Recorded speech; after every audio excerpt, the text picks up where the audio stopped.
மகாபெரிவாச்சரணம்.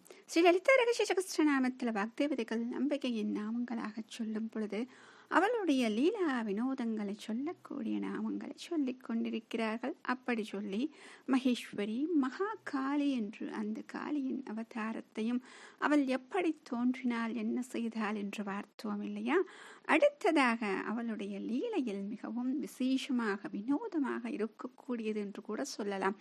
அப்படிப்பட்டவளாக இருக்கக்கூடிய அவளுக்கு இந்த நாமம் எப்படி பொருந்துகிறது என்றால், ஓம் மகாக்ராசாயை நமஹ, ஓம் மகாக்ராசாயை நமஹ. அம்பிகையின் விராட் ஸ்வரூபம் பார்த்தோம். அவள் எப்படிப்பட்ட பெரிய வடிவம் அப்படிலாம் பார்த்தோம் இல்லையா?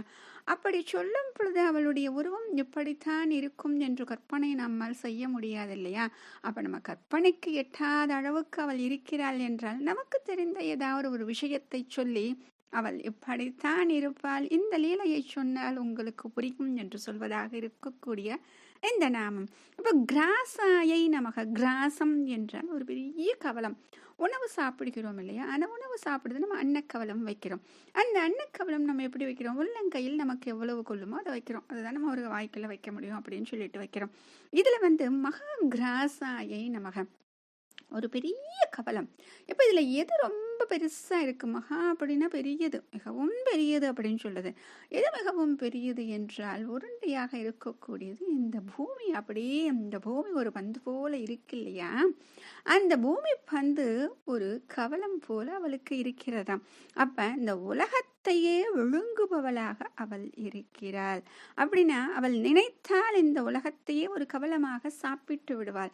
இது எப்பொழுது நடக்கும் என்றால் லயம், சிருஷ்டி ஸ்திதி லயம், பிரளயம் லயம் அப்படிலாம் நம்ம பார்க்கிறோமே. அத்தனை பெரியவளாக அவள் இருப்பதால் தான் இது அத்தனையும் சாத்தியம் அப்படின்னு தெரியுது. ஆக சிருஷ்டி ஸ்திதி மட்டும் அவளுடைய கைங்கரியத்துல நடக்கல, லயமும் அவளுடைய கைங்கரியத்தினால் நடக்கிறது அப்படின்னு கூட சொல்லலாம். இது சொல்லும் பொழுது கடோபனிஷத்துல அழகா இதற்கு ஒரு வசனம் சொல்லியிருப்பாங்க. யமனை பற்றி ஒரு வர்ணனை. அப்ப யமனை பற்றி வர்ணனை வரும் பொழுது இவளை அங்கு எப்படி குறிப்பிடுகிறார்கள் என்றால், பிரம்மம் என்று சொல்லக்கூடிய பராசக்தி என்று இருக்கிறாளே, அந்த சக்திக்கு ஒரே கவலமாக இந்த உலகத்தை உண்ணக்கூடிய சக்தி உண்டு.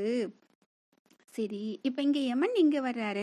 இப்ப அப்படி சாப்பிடும் பொழுது நம்ம என்ன பண்றோம்? சாப்பாடு சாப்பிட்றப்ப அதை தொட்டுக்கிறதுக்குன்னு ஒரு ஊறுகாய் ஒன்று வச்சுக்கிறோம். அப்படித்தான் இங்கு அதற்கு தொட்டுக்கொள்வதற்கு ஊறுகாய் போல யமன் உதவி செய்கிறான் என்று யமனை பற்றிய ஒரு வர்ணனை இதில் உண்டாம். அப்படி இந்த உலகை கிராசமாக கையில் வைத்து கொண்டு உண்பவளாக இங்கு அம்பிகை இருக்கிறார். அப்ப இந்த லயமும் ஒரு லீலைதான், அவளுடைய லீலைதான் என்று சொல்வது இந்த நாமம். மகாபெரிவா சரணம்.